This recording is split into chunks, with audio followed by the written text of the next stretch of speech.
আজকে আমি আপনাদের সাথে শেয়ার করব রুই মাছের একটা সহজ রেসিপি। নমস্কার বন্ধুরা, স্বপ্নার কিচেনে আপনাদের সবাইকে স্বাগত জানাই।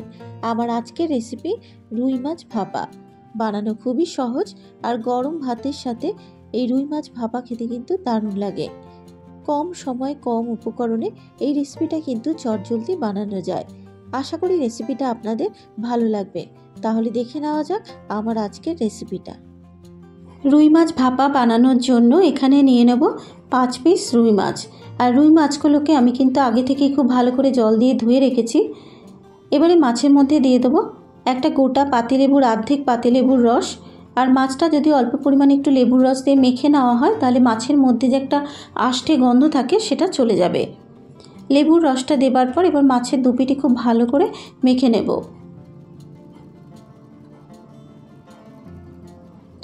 মাছের দুপিটি লেবুর রস দিয়ে মেখে নেবার পর এবারে মাছের জন্য একটা মশলা রেডি করে নেব।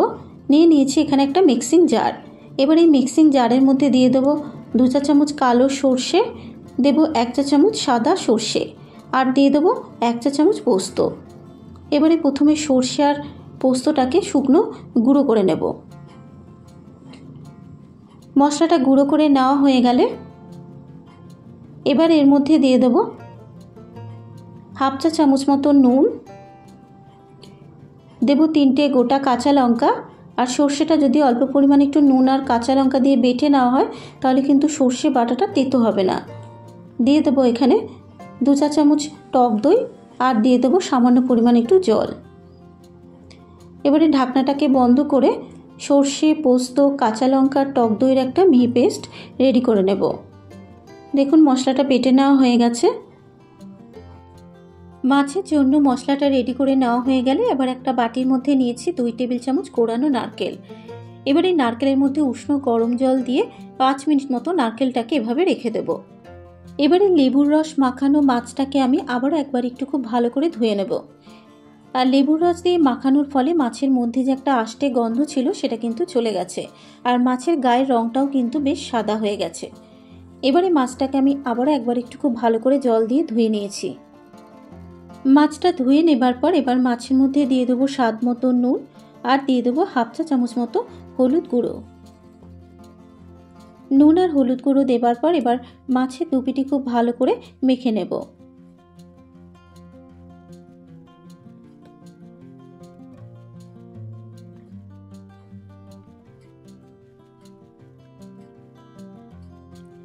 মাছের দুপিটি যখন নুন আর হলুদ গুঁড়ো দিয়ে মেখে নেওয়া হয়ে যাবে এবার এর মধ্যে দিয়ে দেবো মিক্সিতে বেটে রাখা মশলাটা। মশলাটা দেবার পর এবার এর মধ্যে দেব 2 টেবিল চামচ কাঁচা সর্ষের তেল।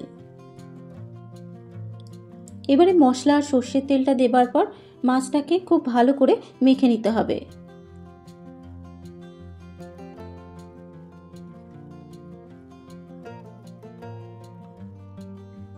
মাছটা মশলা দিয়ে মেখে নেবার পর এবার নারকেলটা যে আমি জলে ভিজিয়ে রেখেছিলাম এবার মিক্সিং জারের মধ্যে জলে ভেজানো নারকেলটা দিয়ে নারকেলের একটা মিহি পেস্ট রেডি করে নেব। নারকেলটা বেটে নেওয়া হয়ে গেলে এবার একটা বাটির উপরে ছাঁকনি বসিয়ে নারকেলের দুধটাকে বের করে নেব। এখানে কিন্তু গ্রেভির জন্যই আমি নারকেলের দুধটা ব্যবহার করব। আপনারা চাইলে কিন্তু জলও দিতে পারেন, কিন্তু নারকেলের দুধ যদি দেওয়া হয় রুই মাছ ভাপাটা খেতে কিন্তু খুবই টেস্টি হবে। এবারে মশলা মাখানো মাছটা টিফিন বক্সের মধ্যে সাজিয়ে দিলাম, আর পুরো মশলাটাই কিন্তু মাছের উপরে দিয়ে দিলাম। এবার এর মধ্যে দিয়ে দিচ্ছি 4টে গোটা কাঁচা লঙ্কা। কাঁচা লঙ্কাটা দেবার পর এবার গ্রেভির জন্য দিয়ে দেবো এখানে 3 টেবিল চামচ মতো নারকেলের দুধ। আপনারা যে যেরকম গ্রেভি খাবেন সেই বুঝে কিন্তু নারকেলের দুধটাকে অ্যাড করতে হবে। নারকেলের দুধটা দেবার পর এবার মাছের সাথে খুব ভালো করে মিশিয়ে নিলাম। এবার এর মধ্যে দিয়ে দেবো 2 টেবিল চামচ কাঁচা সর্ষের তেল। সর্ষের তেলটা দেবার পর আবারও একবার একটু ভালো করে মাছের সাথে মিশিয়ে নিয়ে টিফিন বক্সের ঢাকনাটাকে বন্ধ করে দেবো।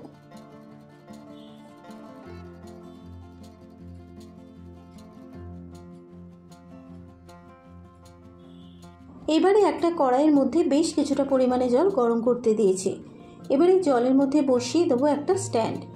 এবার এই স্ট্যান্ডের উপরে টিফিন বক্সটাকে বসিয়ে দেবো, যাতে টিফিন বক্সের তলাটা জলের মধ্যে ডুবে থাকে। এবারে ঢাকনা দিয়ে 30 মিনিট মাছটাকে ভাপে হতে দেব। 30 মিনিট পর এবার আমি ঢাকনাটাকে খুলে গ্যাসের ফ্লেমটাকে বন্ধ করে দেব। এবারে টিফিন বক্সটা ঠান্ডা হওয়ার জন্য অপেক্ষা করব।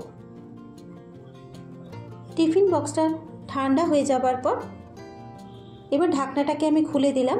তৈরি হয়ে গেছে আমার আজকের রেসিপি রুই মাছ ভাপা, যা গরম ভাতের সাথে খেতে কিন্তু অসাধারণ লাগে। আশা করি রেসিপিটা আপনাদের ভালো লেগেছে। যদি রেসিপিটা আপনাদের ভালো লেগে থাকে, ফেসবুক থেকে দেখলে পেজটা ফলো করার অনুরোধ রইল। আর যারা ইউটিউব থেকে দেখছেন, অবশ্যই আমার চ্যানেলটাকে সাবস্ক্রাইব করে পাশে থাকা বেল আইকনটি প্রেস করে দেবেন। আজকের মতো এই পর্যন্ত।